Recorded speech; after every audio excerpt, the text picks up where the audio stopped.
Para Naalala ko nga pala. Di pala tayo tumatayan loto.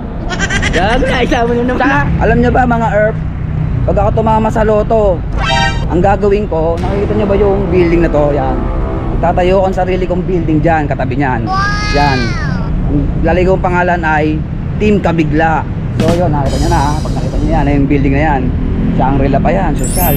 So tapos, nakikita nyo itong plant box na yan. Yan. Gagawan ko ng ano yan. Ng siguro mga butik ko. Ng clothing yun. Pwede na ba yan mga clothing? Yan, to isang hilera yan mga idol. So tapos, yan, tapos yung mga kapuspalad, yun, isa rin yung tutulungan ko. Bibigyan ko ng sarili-sarili nilang ano, siguro mga sarili-sariling bahay, mga grocery. Parang si Tumbong to ha. Kita mo naman magkakataon, no? Tumbong! Uy, ano? Ano naman yan? Surprise, motherfucker. Saan mo ta? Lead talaga ng Pilipinas, no? Oh, bakit? Kasi nag-ano ko dito. Nagbablog ako na ako tumama sa loto. Yan, tinuro ko tong ano. Ayan, building yan. Magtatayo ko ang sarili kong building dyan.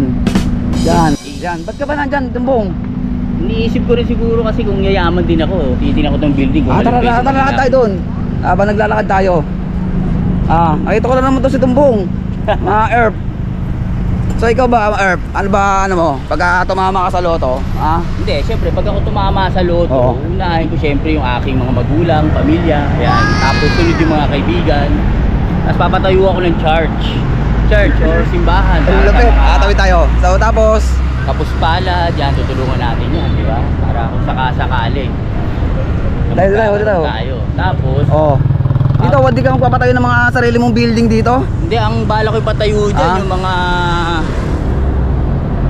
Ano? night pub, cafe, yan, ganyan. Yung mga gusto ko dyan. Lupit ang mga banat mo Oo, kasi mabilis kasi ang pera dyan. Ngayon, yung mga malilikom natin doon, yung mga itutulong natin sa mga kapuspalad. Oo, ako naman. So yung ganda ng mga ni Tumbong. Ganda pag tumama daw sa loto. So ako naman pag tumama sa loto, yung mga tambay. May mga sahod diyan. Isa-isa yan, kada ginsenas may sahod.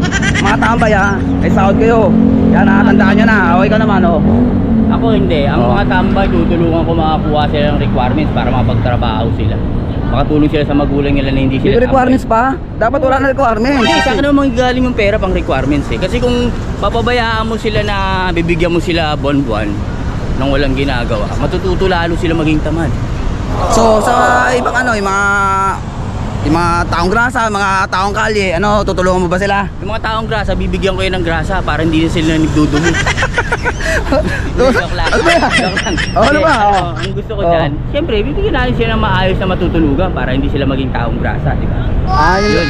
Yun ang gusto ko. Grabe, ang lupit naman ng mga ano mo. Citizen, may mga sakit, Yun pa. bibigyan natin yan ng magandang pagamutan na makakatulong tayo. Ganun lang gagawin natin. Galing pa. Ito sa ako naman. Pag ako tumama sa loto, so siguro yung tsura ko, hindi ko napabaguhin kasi ano na naman hindi naman sa pagbayayabang mas lamang ng konting paligo si Dingdong Dantes tsaka si Dennis Trillo sa akin Yun. So nakita niya na Tumbong, ikaw pa. Ako okay na to, mukha ko na to Baka pag pinaritoke ko to, kung nagkapera ako, magbago pa. Ayun ba? Ayos ang mga banat ni Tumbong. Tsaka kaya pala nakita mo ako dyan. May sasabihin sana ako sa'yo. Ano sabihin mo? Hindi naman din talaga ako tumataya ng loto at tsaka wala akong service. Baka pwede mo pa utangin. Utang ka? Wala kasi tayo. akong Wala kasi akong Magkano utangin mo? mga 300 o 200. So 200 lang to, Tumbong 200. Pwede na to. Walang yan? Oo, kasi nakalimutan ko, wala pala akong talang service kaya ako nakaupo dun. So talagang inaantay ko. Ay, nga pala Bakit? Nga pala, bawiin ko to. Para Naalala ko nga pala. Di pala tayo tumatayan loto. Gago na, isa mo na naman. Tsaka ka na umutang. Pagka tumama tayo sa loto. Sina, bisig ka.